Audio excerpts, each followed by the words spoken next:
psicopatología, de qué forma la voz puede contribuir a eso, pero finalmente también voy a hacer un pequeño periplo respecto acerca de lo que podríamos llamar la contraposición, o algo que se encuentra en las antípodas de la voz, que es el silencio. Como le contaba yo a la doctora Rosa en nuestras conversaciones previas, uno de mis temas de conversación. Un segundo, creo que tengo que echar al perro que tengo en la pieza en este momento, así que denme un segundo.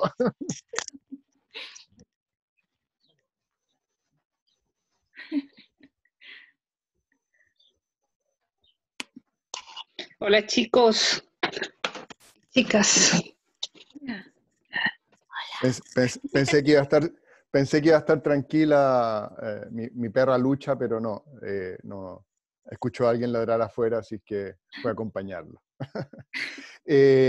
Nada, por lo que le contaba respecto al tema del silencio, como plano de interacción terapéutica, y cómo puede llegar a ser un instrumento y una herramienta de trabajo tremendamente poderosa. Primero que nada, quiero contarles que declaro ausencia de conflictos de interés para realizar esta charla, y también le agradecería a que todos respetemos la privacidad de todos en lo que participamos en esta charla. En estos tiempos de tecnologías a distancia, puede ser fácil vulnerar la privacidad y los derechos de las personas, así que agradecería que todos fuésemos respetuosos de esa dimensión también.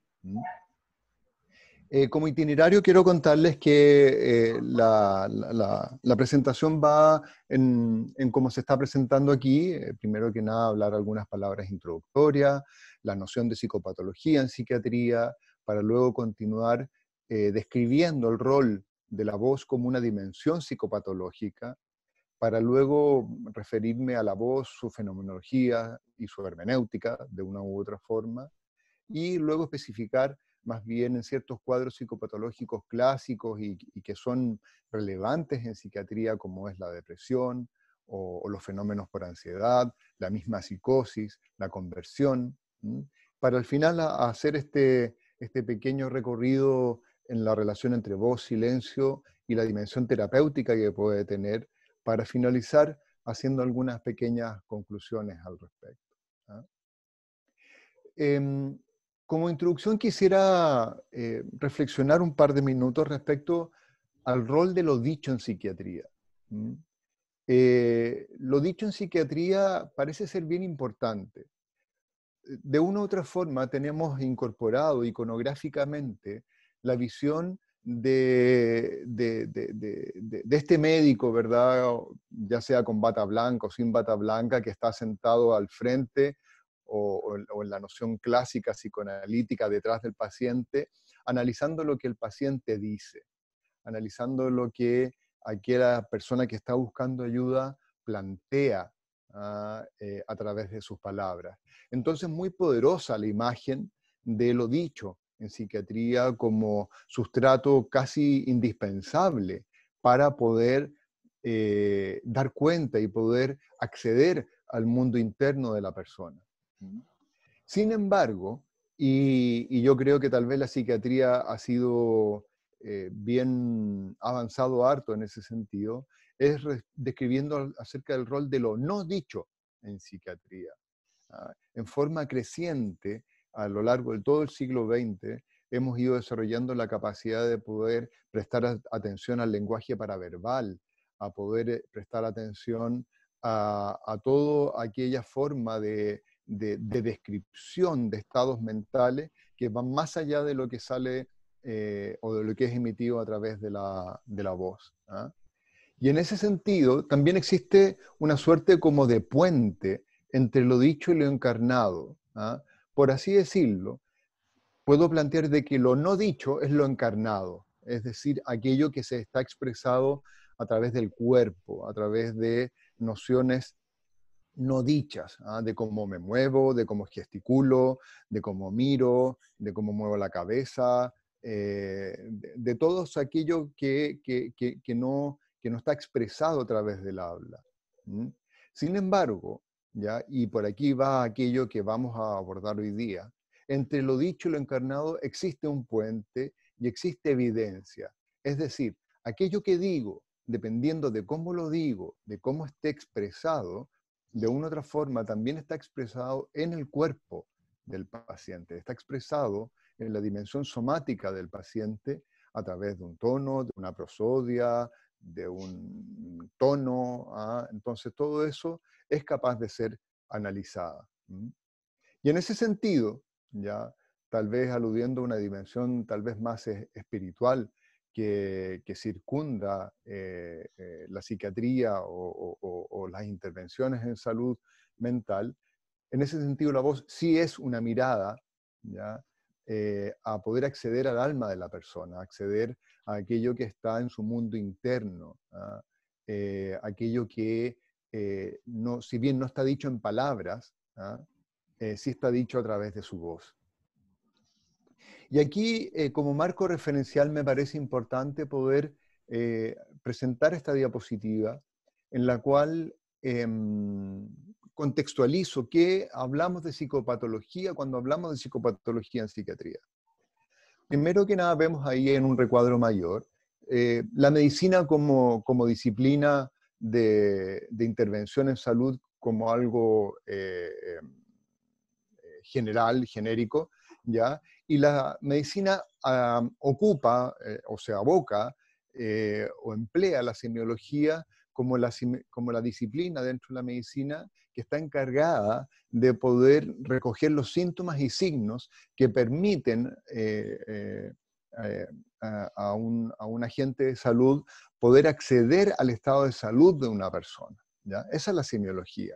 Estoy hablando del examen físico, estoy hablando de la anamnesis, que es la recolección de datos biográficos ¿cómo se llama? Y de enfermedad del paciente o de la paciente para poder saber lo que le está ocurriendo. Todo eso es la semiología.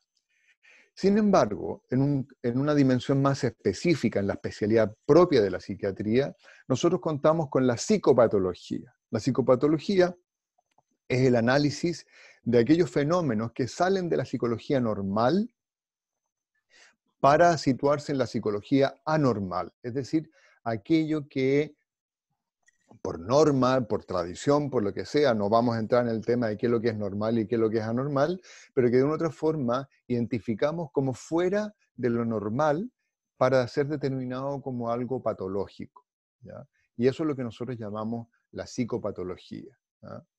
Entonces es el instrumento o el área de la psiquiatría que nos permite acceder a la dimensión patológica que pudiera tener los pacientes. Y en ese sentido, contamos, por ejemplo, con la gestualidad del paciente, de la paciente, lo que podríamos llamar la expresión extraverbal.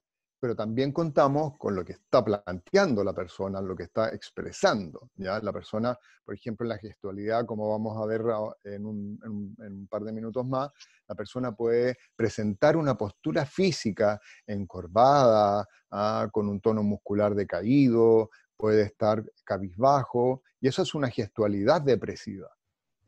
Y concomitantemente esa persona puede tener un discurso, ¿ya? Es decir, lo dicho, depresivo, es decir, la vida no tiene sentido, veo poca esperanza, no me siento contento en este momento.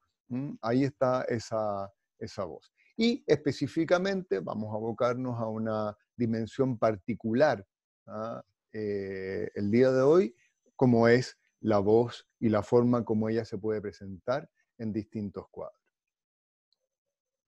Entonces, si pudiésemos como adentrarnos en este tema, la voz podemos entenderla como un fenómeno psicofísico, en el cual ocurre esta interacción, como les contaba, entre algo encarnado y algo que está planteado y que emana de nuestra voz. Y que es un fenómeno indivisible del fenómeno psíquico. Y el fenómeno psíquico también es indivisible del cuerpo, ¿ya? Esta es una discusión que la filosofía de la mente tiene ya desde hace aproximadamente 70, 80 años, respecto a qué es la mente. La mente, ¿dónde está? ¿Es un fenómeno independiente del cuerpo? ¿O simplemente ocurre en el cuerpo? ¿Ya? ¿O es un fenómeno que podríamos decir que sin el cuerpo no llega a ocurrir? ¿Ah? Ahí está desde la pregunta de qué es lo que es el alma hasta qué es lo que es el qualia, ¿ya? Entonces, es un antiguo dilema que hay en psiquiatría y que los filósofos de la mente siguen discutiendo. ¿Ah? Obedece de una u otra forma, y creo que ahí tomo una postura, ¿ah? De que la relación mente-cuerpo, por lo menos en psiquiatría, es imposible mirarla si no es desde una visión monista, ¿ah? Desde una visión como un fenómeno único que interactúa y que está influyéndose mutuamente en forma persistente. Por lo tanto, desde el punto de vista psicopatológico, es posible plantear que se puede realizar un análisis fenomenológico y además un análisis hermenéutico de la voz para poder dar cuenta de qué es lo que está pasando al paciente. ¿Mm? Si tuviésemos que ponerle, a propósito de la palabra semiología que yo les decía adelante, si tuviésemos que ponerle un nombre técnico a lo que ocurre en psicopatología de la voz, es lo que podríamos llamar disfonías funcionales, ¿ya? En el sentido de que no hay algo anatómico que falle, sino que funcionalmente ocurren alteraciones en la forma como la voz se presenta en estas personas, ¿ya? Y quise escoger 5 cuadros psicopatológicos que pueden ser interesantes de analizar desde el punto de vista fenomenológico y hermenéutico respecto a cómo se presentan en psicopatología. Quise poder describir los fenómenos depresivos, los fenómenos ansiosos, la misma psicosis, los estados maníacos y los estados conversivos, que espero poder explicar brevemente, para poder dar cuenta de cómo es en cada uno. Por ejemplo, veamos el cuadro respecto a qué ocurre en la voz y en un cuadro depresivo. Recordemos que la depresión es un estado psicopatológico en el cual predomina un ánimo de tristeza y de apagamiento, donde la energía vital está reducida eh, por debajo de lo que habitualmente está en una persona y que, por lo tanto, interfiere en la calidad de relación de uno con uno mismo, pero también con el mundo, ¿ya? Eso es lo que vamos a entender por depresión. Y que esto se establece por un tiempo relativamente prolongado, ¿verdad? Porque tristezas podemos llegar a tener todos y eso no representa una depresión. Pero la depresión ya, no vamos a hablar de los criterios técnicos, pero probablemente estamos hablando de algo que dura más de 2 semanas de todas maneras. ¿Mm? Entonces, ¿qué es lo que ocurre con la voz y la depresión? Pertenece a una disfonía por tono inadecuado, es decir, el tono es inadecuado. También es posible que se produzca una escasa variabilidad de este tono, ¿ya? Es decir, hay un tono monocorde, hay un tono que permanece bajo, que permanece por debajo normal, pero de una otra forma como una escasa variabilidad. Y los cambios de la frecuencia de la voz también son escasos. ¿Mm? Y lo que es muy importante es que hay una concordancia con la expresión física. ¿Qué quiere decir esto? ¿Se acuerdan que yo les hablaba de que la psicopatología se puede mostrar a través de la gestualidad y también a través de la voz o de lo dicho? Bueno, en este caso hay una concordancia de todos estos elementos. Ahora, la respuesta es de empatía y de convoca a ayudar. Es decir, ¿qué respuesta, lo que nosotros llamamos transferencia o contratransferencia, qué es lo que le pasa a quien está delante de una persona depresiva? Habitualmente, y es esperable, que convoque ganas de ayudar y de poder estar cerca de esa persona para poder ser útil en este estado en el cual uno la ve. La manía. Aquí tengo que hacer una precisión semántica, por así decirlo. La manía es una palabra que tal vez en el lenguaje coloquial o en el lenguaje habitual entendemos, ¿verdad?, como una obsesión, como la persona que está maníaca, qué maniática esta persona que está limpiando todo el día en la casa, qué maniática esta persona que está siempre queriendo controlarlo todo. No. En psiquiatría lo entendemos de una forma tal vez algo distinta. Un estado maníaco es una persona que está en un estado de ánimo exacerbado, que está en un estado de ánimo por arriba de lo normal, en quien las ideas se agolpan, en quien tiene ideas grandilocuentes, en quien está con un ánimo muy elevado y que está lleno de ideas, es decir, con un estado que va por sobre lo normal y que habitualmente pertenece a las enfermedades bipolares. Es decir, una de las características, uno de los sellos psicopatológicos de la enfermedad bipolar es padecer o haber padecido en algún momento de la historia de la enfermedad un estado maníaco. Entonces, ¿cómo es el tono en una manía? El tono suele ser alto, suele haber una escasa variabilidad del tono, ¿ya? Las palabras se agolpan, puede haber neologismos incluso, entendido como palabras inventadas, ¿verdad? Que surgen en la mente de la persona y que puede llegar incluso a ocurrir una fascia funcional, en el sentido de que la persona puede llegar a presentar dificultades en poder articular las palabras, producto de este aceleramiento mental que está en el trasfondo. ¿Y qué suele ocurrirle a las personas que están frente a una persona así? Pueden sentir ansiedad, temor, confusión. ¿Qué ocurre en la ansiedad? ¿Cómo se manifiesta la voz en la ansiedad? El tono puede ser muy variable. ¿Ah?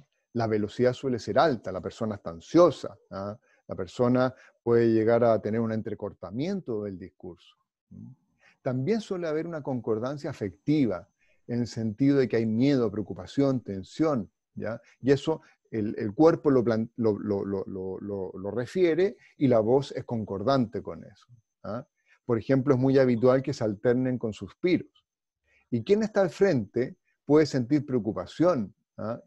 Y suele también presentar deseos de ayudar para poder estar disponible en el estado de angustia que la otra persona siente. Para nosotros angustia y ansiedad son fenómenos, o sea, son palabras análogas, para quien no lo sepa en forma más precisa. Ahora, ¿qué ocurre en la psicosis? Nosotros entendemos por psicosis un estado de enajenación mental, una persona que de una otra forma la realidad la observa de una forma distinta a lo que convencionalmente todos podemos entender por realidad. ¿Ah? Ahora, ¿qué ocurre con la voz en estos casos?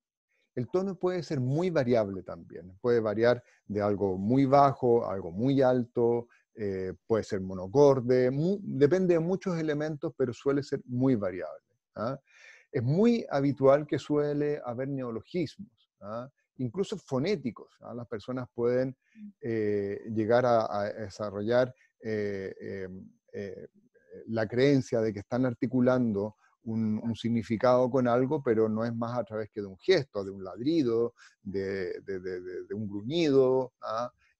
Y que ellos interpretan de una forma particular y única. Hay una prosodia muy bizarra también, ¿ya?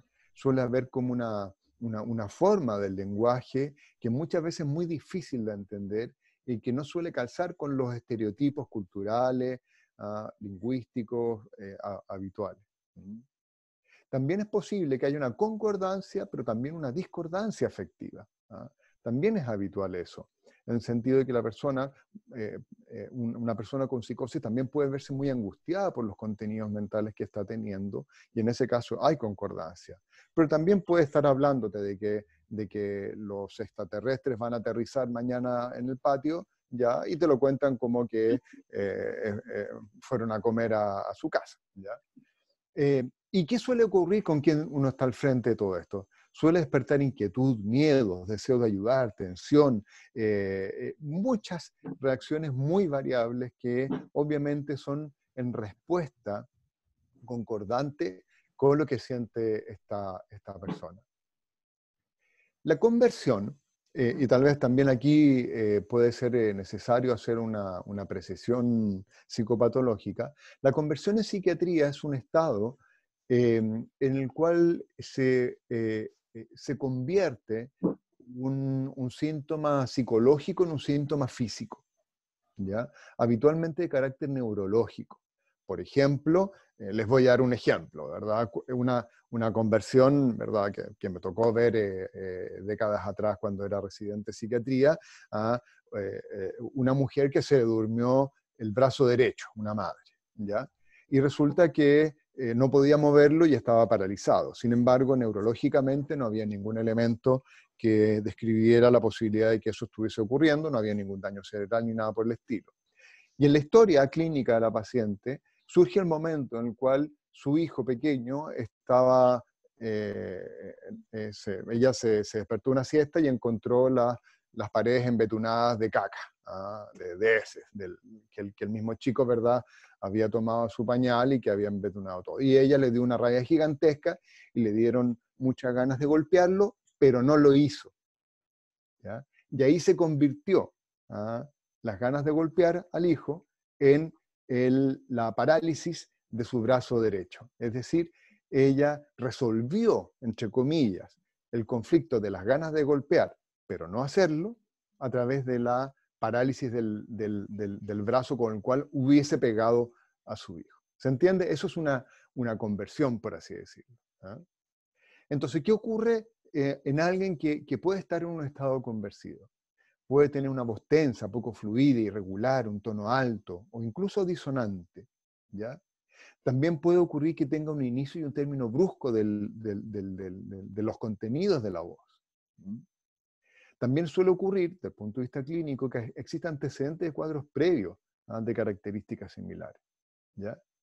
Algo que puede llamar la atención, ¿ya?, a quien está al frente, es que hay una indiferencia afectiva. Es decir, la persona que está en este estado, como que, claro, puede estar ciega, ¿ya? Pero dice, sí, bueno, estoy ciega, pero ok, como que no le toma la importancia que, que pareciera uno sentir al frente de ella que tiene la situación. ¿Ya? La persona está, nosotros le llamamos eso la bella indiferencia. Es como, me ocurre algo grave, pero como que no pasa nada. Y suele despertar en quien está al frente un cierto estado como de desconcierto y de incredulidad. Quería invitarlos a observar este cuadro de resumen para que pudiésemos hacernos una idea eh, de lo que hemos hablado hasta ahora, en la depresión, la manía, hipomanía, la ansiedad, la psicosis y la conversión.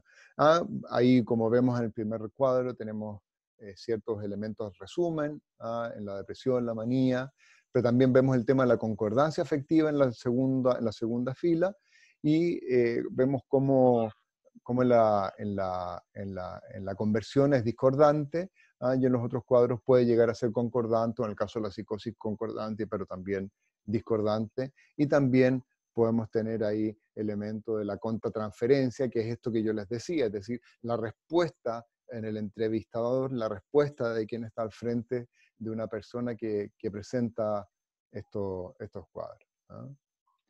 Así que es bien interesante este cuadro como resumen, que nos permite hacernos una idea general respecto a cómo puede presentarse la voz en distintos cuadros.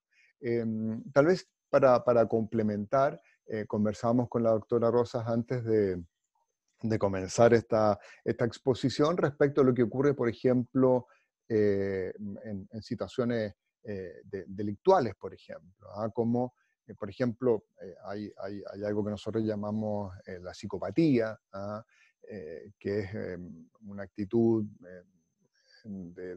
o lo que podríamos llamar una persona asocial, o una persona antisocial, en la cual hay un poco interés en no está desarrollada la capacidad empática, ya, y por lo tanto la potencialidad de desarrollar conductas delictivas. En ellos también pueden haber alteraciones de la voz que sean particulares, como por ejemplo una cierta indiferencia respecto a contar situaciones de un carácter, ¿cómo se llama?, afectivo, potente, ¿ya? Por ejemplo, el sufrimiento de otros, como que los miran con mayor indiferencia, por así decirlo. ¿Mm? Vamos entonces a ver lo siguiente. Y como les contaba, quisiera despegarme un poquito de la voz e ir a su contraparte, ¿ah? Eh, y poder contarles respecto a la relación entre voz, silencio y el carácter terapéutico que pudiesen tener. ¿Mm? Y aquí algunas consideraciones generales. Por ejemplo, eh, quizás reflexionar que el silencio y la palabra no se oponen, ¿ah? Sino que más bien, del punto de vista terapéutico, se relacionan dialécticamente, ¿ah? Ambos, ambos son capaces de poder ir generando un discurso, ambos son capaces de ir generando un decir algo, ¿ah? Un dar cuenta de algo. ¿Mm? Y tal vez algo que de una u otra forma, algo de lo cual algo de lo que me he ido convenciendo con el correr de los años, es que distintos silencios tienen distintos significados, ¿ya? Y si lo pudiésemos decir de una forma más precisa, cada silencio, un significado. No hay dos significados. Creo que es muy indivisible quién tenemos al frente del proceso terapéutico. Es muy particular, ¿ah? Es muy único. ¿Mm? Ahora, buscando acerca de todo esto, acerca de voz, silencio y lo terapéutico, la verdad es que puedo constatar que la literatura es bastante escasa, ¿ya? Y que ha sido principalmente de carácter psicoanalítico. ¿Mm? Entonces quería contarles ahí un par de cosas que de una u otra forma aparecen ahí en la literatura. Por ejemplo, recordarles que cuando se empezó a desarrollar el psicoanálisis con Freud y con Bleuler a fines del siglo XIX, eh, eh, se empezó a hablar de la cura del habla, la talking cure, como se dice en inglés, ¿verdad? Y que tiene como emblema la terapia de Anna O, que fue el seudónimo escogido por Bleuler y por Freud para describir la terapia de Bettina Pappenheim, paciente de Bleuler, que se vio enfrascada ahí en una situación y que tuvo que ser derivada a Freud y que después se transformó en un emblema de la terapia por el habla, ¿ah? Ella padecía de trastornos conversivos, ¿ya? Y que Freud pudo ver que cuando ella lograba hablar de ciertas situaciones conflictivas que había tenido con su padre, el síntoma conversivo, como por así decirlo, cedía, y lograba a la persona estar mejor, ¿ya? Desde el punto de vista histórico, los primeros psicoanalistas entendían el silencio como una suerte como de defensa, para no descargar emociones erotizadas de la transferencia. Tal vez suene un poco árido explicarlo así, ¿ya? Pero al hablar los psicoanalistas de emociones erotizadas en la transferencia, están hablando de lo siguiente, están hablando de que, imagínense una terapia en la cual me estoy juntando con mi terapeuta 2 a 3 veces a la semana, y no es difícil que pudiese ocurrir de que esa relación pudiese, entre comillas, erotizarse por parte del paciente. Entonces era algo que en esos tiempos donde la terapia era llevada de esa forma, en forma casi exclusiva en esos años, claro, los terapeutas empezaban a observar esta erotización y por lo tanto el silencio tal vez era una defensa de la persona para no expresar eso que le estaba ocurriendo con el terapeuta, como decían ellos. ¿Mm? Y en los años 60 y 70 ya se empieza a poner énfasis en una forma mucho más dinámica y a mi juicio mucho más amplia, ya, y menos sesgada respecto al carácter comunicativo del silencio. ¿Mm? Es decir, como un fenómeno transferencial, conflictivo, adaptativo. ¿Qué quiere decir esto? Transferencial lo entendemos como qué emociones despierta el terapeuta o la terapeuta en la o el paciente. ¿Ah? ¿Qué emociones despierta en mí mi terapeuta? Eso es lo que nosotros llamamos transferencia, en forma muy, muy, muy general. genérica. Pero también, también puede ser una expresión de un conflicto, ¿ya? Es decir, puedo yo llegar revuelto a mi sesión terapéutica porque acabo de tener una pelea, entonces obviamente puedo tener perfectamente muy pocas ganas de hablar, ¿ya? Pero también puede ser adaptativo, ¿ah? Por ejemplo, en el sentido de que acabamos de descubrir algo muy potente con mi terapeuta y me quedo callado. Entonces, claro, tiene muchas ventanitas y en ese sentido, el psicoanálisis en los años 60 y 70 se fue abriendo a una dimensión mucho más amplia de la comprensión del silencio como tal. Y para poder ser más específico, quisiera aportarles o quisiera compartir con ustedes el aporte que dos terapeutas hacen respecto al silencio. Uno es Clara Hill. Ella hizo como una suerte de análisis estadístico de cómo ocurría el silencio en distintas terapias. ¿Ah? Y fue muy bonito el aporte que ella hizo, un paper que escribió al respecto, ¿ya? Entonces ella entrevistó a muchos terapeutas, ¿ya? Más de 50, ¿ah? Y le hizo muchas preguntas y ella pudo resumirlas en este recuadro, que es muy interesante. Ella señaló que estos terapeutas le relataban a ella que en un 75% de los casos ocupaban de forma intencionada el silencio en una terapia. Que en el 64% de las veces ese silencio duraba menos de un minuto. Que en el 77% de las veces el silencio tendía a ocurrir más o menos en la mitad de la sesión terapéutica. Y que en el 65% de las veces no ocurría ni al comienzo ni al final de un proceso terapéutico, sino que más bien ocurría más bien en la mitad, ¿ya? Y que era mucho más frecuente en una terapia más bien prolongada que breve, es decir, una terapia que duraba más de 20 sesiones que una terapia que duraba 3, 4 sesiones, por así decirlo, ¿ah?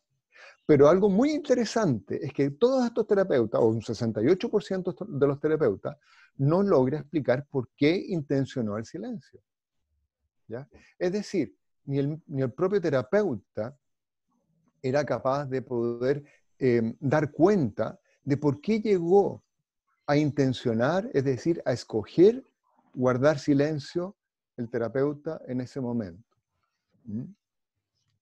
Y también concluye Clara Hill de que a mayor experiencia del terapeuta, mayor uso del silencio como una estrategia terapéutica.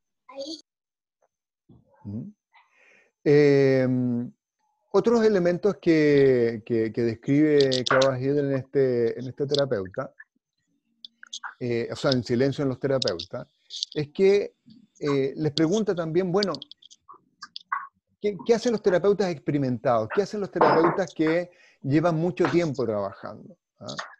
Ellos le describen que el silencio, paradójicamente, también es capaz de lograr empatía, que también puede llegar a facilitar introspección, pero también puede tener otras intenciones, como desafiar al paciente, ¿ya?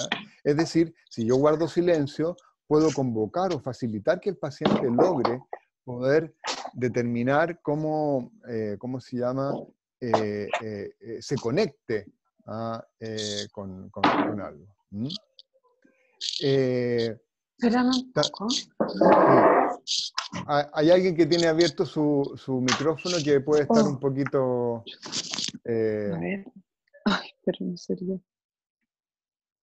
Ahí parece, perfecto. Bacán. Ahí está. Y que incluso puede ser un buen vehículo para facilitar la expresión de emociones y sentimientos, ¿ah? En mi experiencia personal estoy totalmente convencido de que es así, ¿ah? Y que tiene que ver algo con que vamos a presentar en un par de diapositivas más. Estos terapeutas experimentados también refieren que no lo utilizan en pacientes psicóticos, en pacientes muy angustiados o que están muy molestos, ¿ah? en esos casos tienden a ocupar otras estrategias y desistir de ocupar el silencio como un elemento terapéutico. Afirman haber aprendido del uso del silencio de sus propios supervisores, es decir, de sus propios terapeutas, y en las propias terapias que ellos mismos han realizado como pacientes. Quiero compartir ahora otra forma de mirar el silencio en un proceso terapéutico, que es el aporte que hace Heidi Levitt, y que ella decide agrupar el silencio en 3 grandes grupos: como productivo, como neutral y como obstructivo. Cuando ella habla de un silencio productivo, lo describe en 3 formas: emocional, expresivo y reflexivo. ¿Ya? Emocional es cuando de una otra forma, a través del silencio, ocurre un estado emocional en la terapia que puede ser útil para la terapia.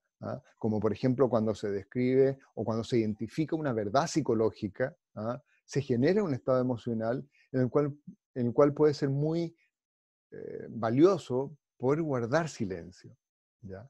Pero también puede ser expresivo, en el sentido, por ejemplo, de que guardo silencio porque quedé, no sé, anodado con una intervención de mi terapeuta, o el mismo terapeuta puede quedar en silencio porque quedó, ¿verdad?, emocionalmente convocado por algo que ha planteado el paciente. O puede ser reflexivo, decir, chuta, wow, qué interesante esto que hemos planteado. Ahora, puede ser también que el silencio sea neutral, mnemotécnico, es decir, chuta, es que me quedo en silencio porque estoy buscando una palabra, estoy buscando algo. O también puede ser asociativo, en el sentido de que estoy tratando de juntar ideas, juntar conceptos que me permitan asociar algo, ¿ya? Pero Levitt también plantea de que puede ser obstructivo, ¿ya? En el sentido de que el proceso terapéutico puede verse perturbado por a veces motivos, y en ese sentido el silencio emerge como un carácter obstructivo a la terapia. En la interacción con él o la terapeuta, ¿ya? En la cual mi silencio es una forma de agresión incluso, o porque también se ha perdido la alianza, es decir, le encuentro sentido a ir a esta terapia porque siento que la alianza que yo tengo con mi terapeuta, la verdad, percibo que no pueda ser capaz de llegar a ninguna parte. Entonces, el uso del silencio en psicoterapia es frecuente y es útil. El uso del silencio debe ser enseñado a los psicoterapeutas en formación, a mi juicio, y no tenerle asco al silencio. Vivimos en un modelo cultural en el cual no es difícil que el silencio sea visto como algo negativo, que sea visto como algo perturbador de alguna forma.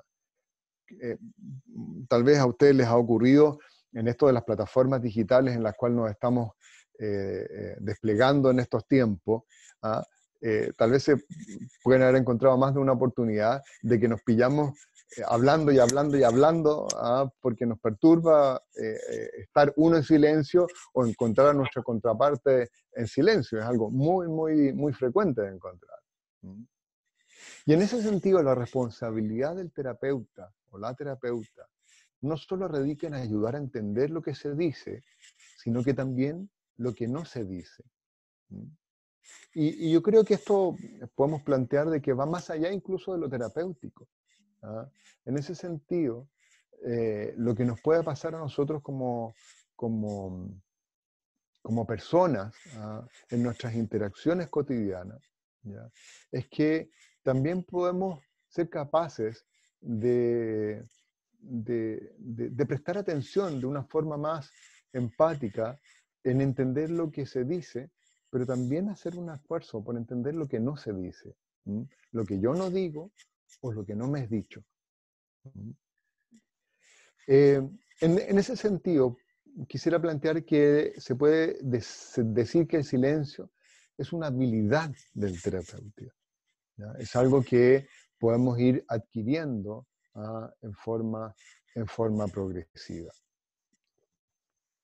Entonces, Y aquí viene esto muy ligado un poco a aquello lo cual nos dedicamos a investigar en el grupo Mind Body, es que el terapeuta debe alcanzar una suerte como de mente vacía, como una mente que no esté llena de cosas, que no esté llena de prejuicios, que no esté llena de preconcepciones y que esté disponible y llena de todas las posibilidades que emerjan de la realidad y que la experiencia terapéutica sea capaz de entregar en el proceso terapéutico. ¿Ya? Describe una suerte como de mente disponible para ver, admirar y contemplar y llenarse de aquello que los sentidos puedan recoger en la experiencia terapéutica. Y para lograrlo, el silencio puede ser un instrumento poderoso y útil, ¿ah? Que pueda permitirnos lograr eso. ¿Mm? Ahora, eh, quisiera terminar con esta frase planteada por así decirlo, de un literato que alguna vez leí, que me encanta, ¿verdad? Cesare Pavese, un, un escritor, ¿verdad?, de comienzos del siglo XX, y que describió en alguno de sus textos que un poco de silencio, ¿ah? Y cada cosa se detiene en su lugar real. Y lo bonito del silencio, o lo valioso del silencio como, como herramienta, es que nos permite también poder, como decía en la diapositiva anterior, contemplar cosas, ¿ah? Observarlas. Y eso muchas veces nos permite ver las cosas con mayor realidad también. ¿Mm? Así es que con eso terminar, ¿verdad? Y agradecerles en esta charla la oportunidad de poder compartir con ustedes y ofrecer la palabra, ofrecer la palabra para quien tal vez quiera comentar algo o preguntar algo o podamos participar todos interactivamente para poder reflexionar juntos en torno a todo esto y tener algunos minutos para ello.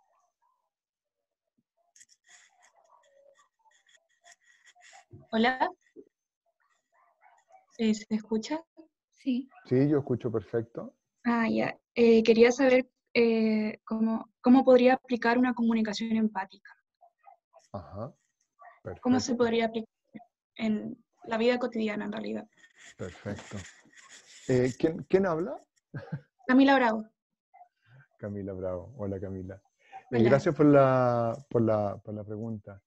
Eh, Pucha, ese es un tema gigante y que nosotros, eh, en aquellos que nos dedicamos a la comunicación en salud, creo que algo podemos decir. Eh, yo suelo ocupar el concepto de escucha profunda, ¿ya? Me gusta entenderlo de esa forma, eh, porque la escucha profunda tal vez describe una dimensión más amplia que la comunicación empática. La comunicación empática es una habilidad que tenemos que desarrollar y, y les voy a dar un ejemplo medio contingente en un par de minutos más. Eh, la empatía nosotros la entendemos como, tiene dos dimensiones, la cognitiva y la emocional, ¿ya? La empatía cognitiva alude a ser capaz de entender en perspectiva lo que está viviendo la otra persona, ¿ya? Es decir, chuta, ya, esta persona, ¿verdad? Debe ser súper difícil haber viajado desde Coñaripe hoy día en la mañana, se levantó hasta las 5 de la mañana y resulta que tuvo que esperarnos, ¿verdad? Una hora en el hospital después de que llegó y no ha comido, ¿ya? O sea, eso es la empatía cognitiva, entender en perspectiva lo que le está ocurriendo a la persona, ¿ya? Y la empatía emocional, ¿verdad? Alude a la habilidad de poder ponerse en el lugar afectivo del otro y resonar afectivamente con eso, ¿no? Son dos habilidades muy propias de la empatía. Y la escucha profunda tal vez incluye en el concepto la noción de resonar, ¿ah? Eh, afectiva, cognitivamente, existencialmente, con lo que ocurre a la otra persona. Y tal vez contestando tal vez más precisamente a tu pregunta, yo creo que un gran ejercicio que uno puede hacer en una escucha empática y profunda es evitar este constante tendencia que tenemos los humanos a decir y yo. ¿Ah? ¿Se han fijado que muchas veces cuando uno está con alguien y te está contando algo de importancia para él, rápidamente uno empieza, ¿y a mí me pasa qué? Y uno incluso muchas veces lo verbaliza. ¡Uy, que me duele la espalda! ¡Uf, a mí me duele el doble! ¿Ya? O, ¡ay, a mí también me ha dolido! Oye, esto del COVID me tiene enfermo. ¡Uy, a mí me tiene más enfermo! ¿Ya? Es decir, esa tendencia que tenemos a hacer una autorreferencia respecto a cómo uno se está sintiendo con respecto a lo que el otro me está haciendo referencia, ¿ya? Por supuesto que es un impedimento para poder tener una escucha profunda y una escucha empática, ¿ya? Entonces, tratar de evitar esa expresión y ese diálogo interno en el cual yo siempre estoy pensando en mí, puede ser una estrategia que nos ayuda a ser más empáticos en ese sentido. Sí. Hay dos manos pedidas, Ujú. Andrea y Catalina. Ujú. Andrea primero. Sí. Hola Edwin, muchas gracias por tu presentación, aprendí un montón, me encantó.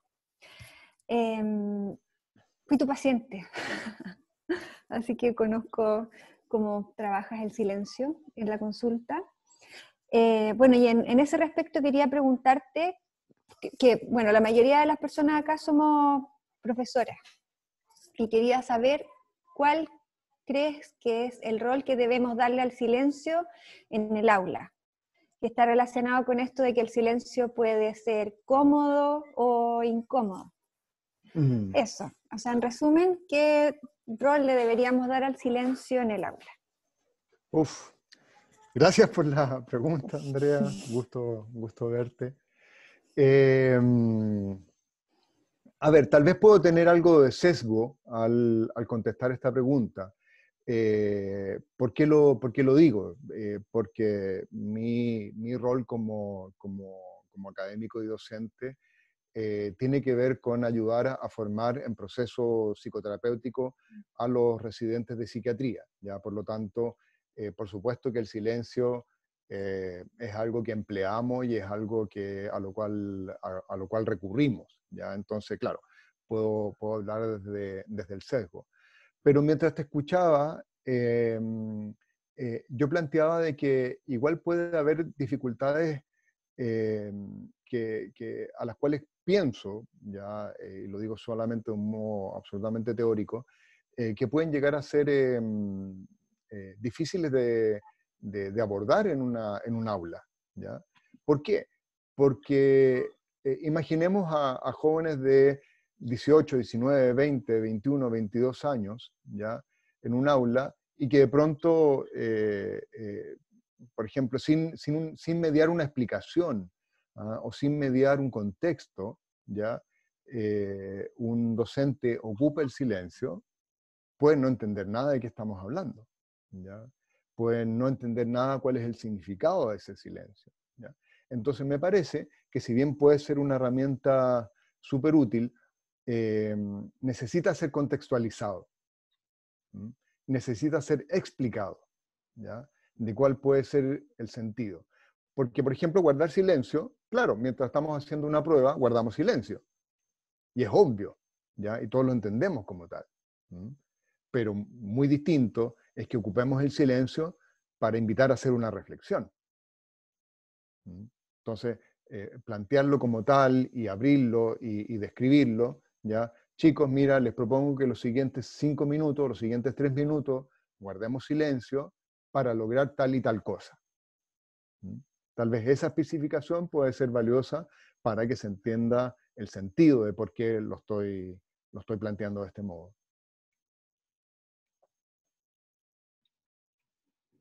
Catalina. Gracias. ¿Aló? ¿Hola? ¿Me escucho? ¿Me veo?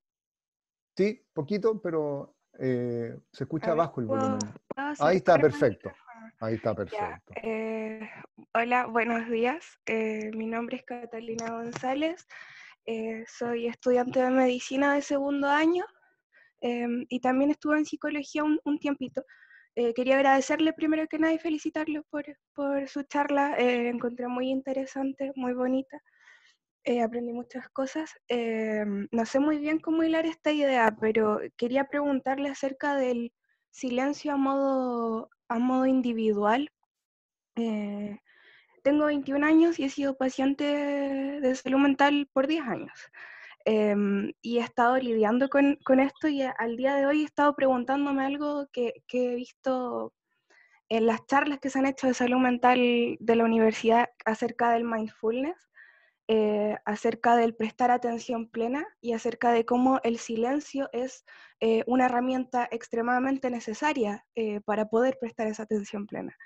Siento que hay un paso entre el poder llegar al silencio, el cual desconozco, y creo que mis pares, jóvenes de mi edad también desconocemos. Estamos constantemente siendo bombardeados por información, y yo, si bien ahora en su charla, por ejemplo, que logró hacer que yo tomara atención, que prestara atención en vez de buscar atención, logró hacer que mi cabeza entrara en ese silencio, siento que es muy difícil día a día lograr encontrar el silencio no solo en conversaciones con mis pares, sino cuando estoy sola.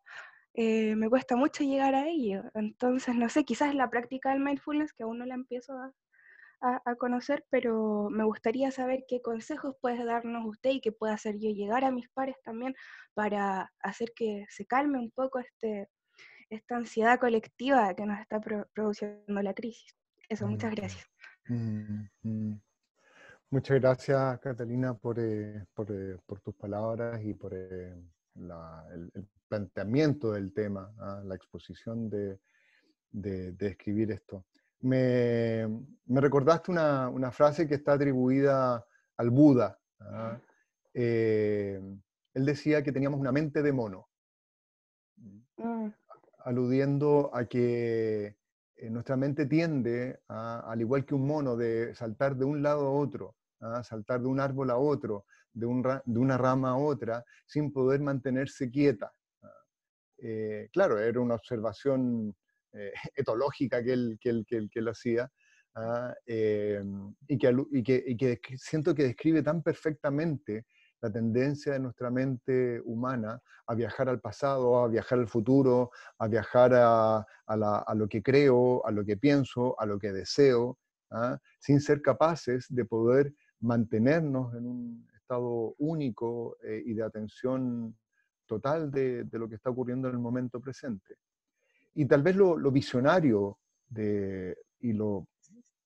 la verdad es que toda la evidencia científica refrenda lo que él descubrió, es que cuando entrenamos nuestra mente en la capacidad de poder prestar atención a algo en forma plena, es decir, llenar nuestra mente de una sola cosa, ¿ya? Lleva y ayuda a nuestra mente a calmarse, ayuda a nuestra mente a poder sentirse más serena y lograr estados de mayor bienestar, ¿ya? Si recuerdas, en una de nuestras diapositivas planteamos de que una mente vacía es una mente disponible, o potencialmente llenable de todas las cosas, de lo que sea, de angustia, de pena, de bienestar, de cualquier cosa, ¿ya?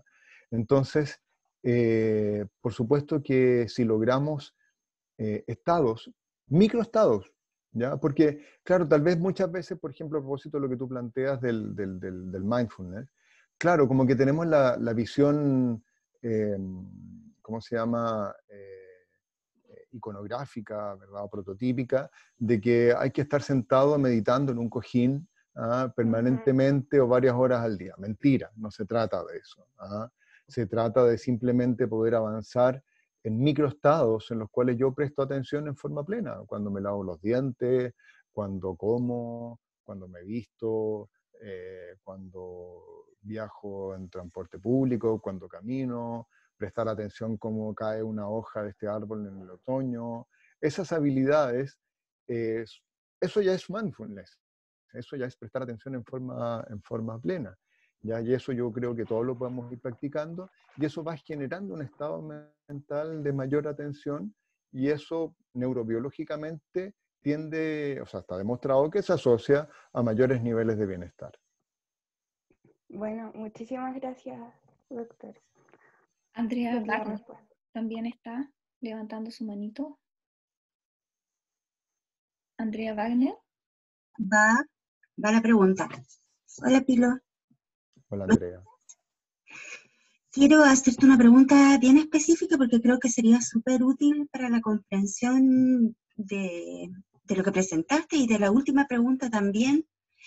Es respecto al asco, lo mencionaste en algún momento, el asco al silencio, ¿sí? ¿Qué del propio terapeuta puede estar ahí representado en su asco al silencio? O de nuestro propio asco al silencio, o nuestro rechazo al silencio. ¿Qué de nosotros mismos nos dice? Eso. Ay, qué bonita la pregunta, y te la agradezco. Me da asco contestar a la pregunta porque me encuentro con mis propios demonios. No, yo creo que gigantes, gigantes. Yo creo que, claro, asco es una palabra dura, ¿verdad? Es una palabra grande, pero no por eso menos real respecto a lo que puede pasar en la o el propio terapeuta al momento de enfrentarse al silencio. ¿Ya?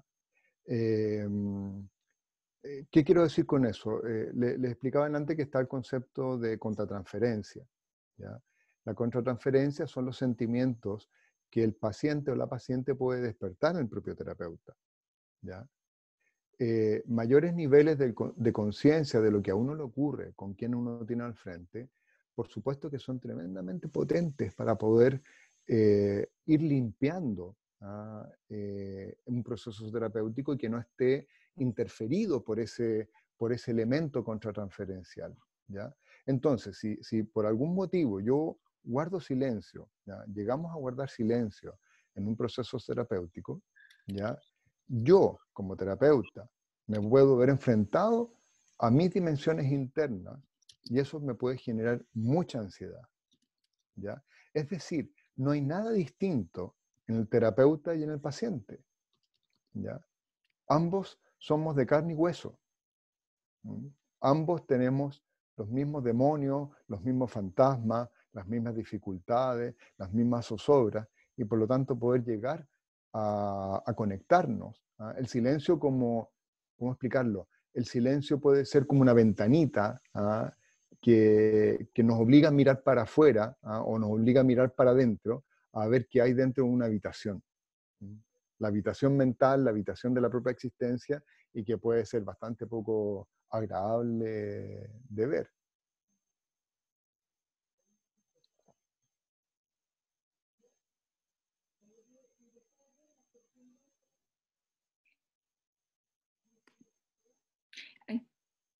Estoy buscando más manos pedidas, pero mientras hago eso, aprovecho el tiempo para agradecer también el apoyo del decano de la Facultad de Medicina, el doctor Claudio Flores, quien permitió el contacto con el invitado, y así es que gracias a él, de alguna forma también estamos disfrutando hoy día de todo lo que estamos aprendiendo.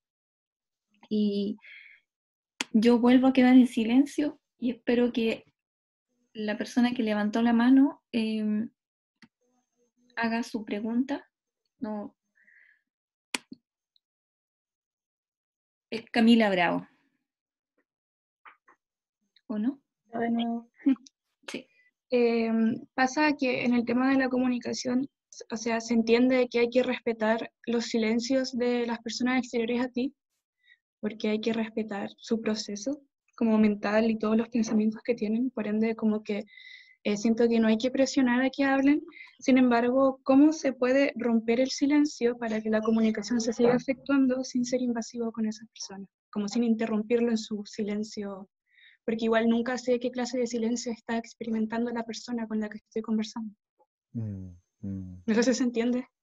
Sí, creo poder entender y si la respuesta sientes que no va en la línea de lo preguntado, me lo haces saber nomás. Sí, gracias por eso. Yo creo que, a ver, llega un momento en el cual, y lo digo desde mi experiencia como terapeuta, llega un momento en el cual uno tiene que también confiar en aquello que está ocurriendo.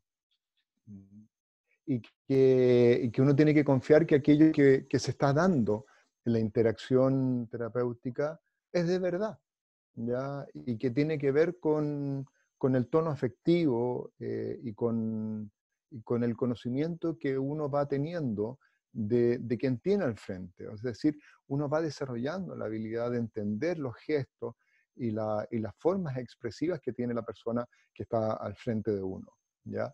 Y uno no puede permanentemente, entre comillas, desconfiar de que uno está leyendo mal o está leyendo en forma insuficiente todo eso, ¿ya? Si es que eso ocurre, uno también se va a dar cuenta. Entonces, por ejemplo, y esto te lo digo, no, creo que esta pregunta no se puede contestar si no es desde la experiencia, ¿ya? Tal vez hay como dos grandes caminos, ¿ah? Uno, que es gesticular, en el sentido de dar pie, ¿ah? Para que luego de un silencio, que uno intuye cuánto es el tiempo adecuado para tal, ¿ya? Uno empieza a hacer gestos que den pie a retomar el diálogo o para referirse a ese silencio, ¿ya? Como por ejemplo un ajá o un ¿ya? Si se fijan, acabo de levantar la ceja, ¿ya? Esa levantada de ceja también tiene que ver con vamos, ¿ah? ¿En qué estamos? ¿Ah? Acabo de llevar mi cabeza para adelante, ¿ya? Como una invitación, ¿ya? Todos esos gestos pueden permitir salir de ese estado y poder llevar a un nuevo momento dialógico, ¿ya? Pero también, ¿ya? Está la explicitación verbal de qué es lo que está ocurriendo en ese momento, ¿ya? Yo también puedo decir en un proceso terapéutico, oye, veo que te acabas de quedar en silencio, ¿quisieras hablar de aquello? ¿Ya? O puedes decir, nos hemos quedado en silencio, hablemos de aquello que te está pasando, ¿ya? Son formas explícitas, ¿ah? Entre comillas, confrontacionales, ¿ah? La confrontación en psiquiatría o en psicología o en psicoterapia no es una palabra mala, ¿ah? No es golpear, ¿ah? No es decir desgraciado o desgraciada, ¿ya? Es simplemente exponer algo, ¿verdad?, de una forma clara, ¿ah? Entonces yo confronto a la persona con su silencio y que y le explicito lo que está pasando para llevarlo a una reflexión de esa situación.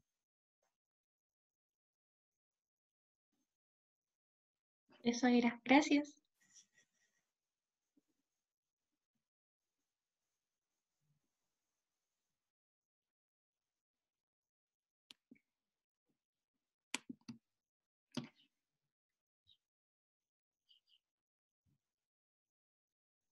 Mientras aprovecho el silencio para agradecer al doctor Edwin Kroc, que sin duda nos ha esbozado algunos elementos que están presentes en la comunicación, que se compone, ya sabemos, por sonidos y se compone también por silencios.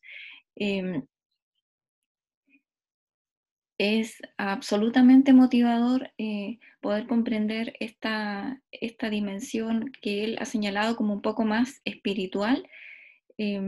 Creo que nos ha dejado entrever un aspecto que de alguna manera hemos podido comprobar en nuestra vida cotidiana, pero no al nivel de profundidad que él lo está abordando en este minuto.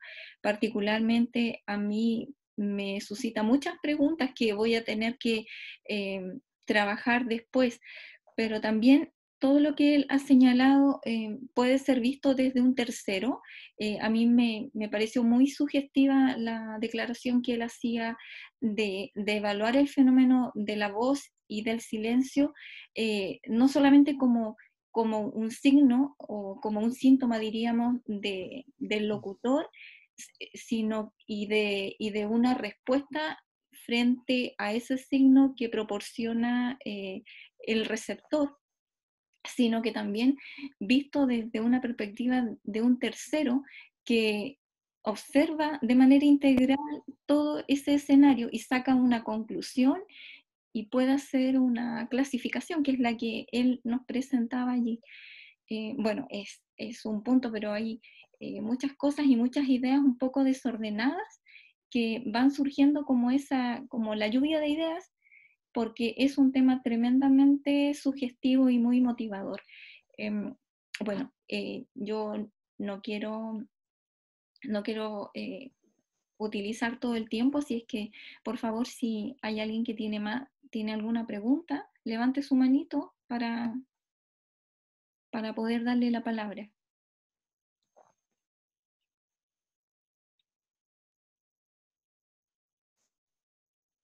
Como tenemos aquí, aprovechar un poco las autoridades que están presentes, quisiera ceder también la palabra al decano de la Facultad de Medicina, que lo veo aquí, y que también puede decir algo al respecto. Gracias, Claudia, por cederme la palabra. En realidad llegué muy tarde porque tuve una reunión con gente de Santiago, pero de hecho el vínculo con Edwin es de mucho tiempo atrás, y en realidad es ahí donde una de las cosas que me parecen más fundamentales del rol de la universidad, pues, la multidisciplinaridad, y que Pilo, para los más amigos, lo supo pescar como desde el primer momento. Y a raíz de otra situación conocí a Claudia, a raíz de un paciente en particular, trasplantado renal, que tenía alteraciones de la voz. Pero vuelvo a insistir, creo que estos encuentros entre las disciplinas hace mucho más enriquecedor el conocimiento, y así como a Claudia le quedaron interrogantes, seguro que al Pilo también le quedaron interrogantes, pero las interrogantes son para contestarlas, y eso es lo que es valioso en esto, la respuesta. Y esas respuestas traen otras preguntas, y esas otras preguntas traen otras respuestas. Y vamos creciendo. Creo que en momentos de contingencia es donde más se ve esto. Así que es mi pequeño aporte. No puedo aportar mucho a lo que comentó Pilo porque llegué muy tarde, pero fue mi intención haber llegado más temprano. Lamentablemente, por razones del cargo, me veo enfrentado a confrontación de horarios. Eso. Muchas Gracias, gracias. Claudia, por la invitación. Antes de cederle la palabra a las personas que la tienen pedida, y la verdad esto acaba en 15 minutos, quiero también cederle la palabra a la directora del Instituto de Lingüística y Literatura, la doctora Claudia Rodríguez, que también está presente y ha apoyado desde un principio y motivado también que se produzca este ciclo de charlas que va a continuar, espero, así sea. Gracias, Claudia. Bueno, agradecerte primero a ti, Claudia, por este ciclo. Esta es la segunda de las charlas, todavía quedan algunas más. Muy interesante, particularmente lo de hoy día. Veo que está siendo grabada, así que sería un buen insumo también volver a revisar, porque es una charla de mucha profundidad, y que sería muy bueno también revisar. Coincido con Claudio también, en el sentido de que es tan sano este ejercicio interdisciplinar y en este caso particular interfacultad, para estos tiempos particularmente. Así que nada, agradecer a Edwin esta charla, a ti, Claudia, y nada, pues esperar que nos estés invitando prontamente a la tercera de las sesiones. Gracias a todos. Muchas gracias, Claudia, también. Y antes de cederle la palabra, hay dos Andreas que me han pedido la palabra, Andrea Lisa Soaín y Andrea Wagner nuevamente. También, por supuesto, agradecer al doctor Edwin Krog la amabilidad, la espontaneidad, la empatía que tuvo para, como él mismo dijo desde el principio, estar dispuesto a colaborar, porque seguramente él tiene esa mente abierta que entiende que todo está unido y que esa es la manera de aprender y de disfrutar también de la vida. En fin, Andrea Wagner me parece que ha pedido la mano, ¿no? No, parece que no, ella no. fue una equivocación, sí. Sí. Camila Bravo también levantó la mano. No sé, ¿hay alguien más? Siéntase libre de poder intervenir.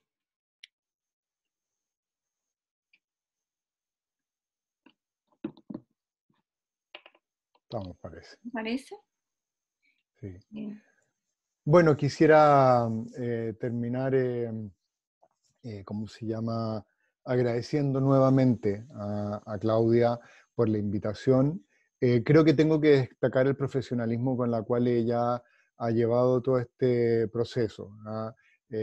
Con correos electrónicos. Es primera vez que nos vemos físicamente con, con la doctora Rosa, no nos conocíamos físicamente, sin embargo nos venimos comunicando desde el primer semestre del año pasado, ¿verdad? Coordinando todo esto. 18 de octubre. Sí. Pero esa era la fecha de la presentación, pero efectivamente, no, el 17 de octubre creo que era. Sí. Así que volver a agradecerle con todas sus letras y el gran profesionalismo con la cual ella ha llevado la coordinación de todo este proceso, ¿no? Así es que infinitas gracias y por supuesto que me muestro disponible para toda aquella nueva forma que sea de colaborar juntos. Así que muchas gracias y gracias a todos los participantes de estar el día de hoy.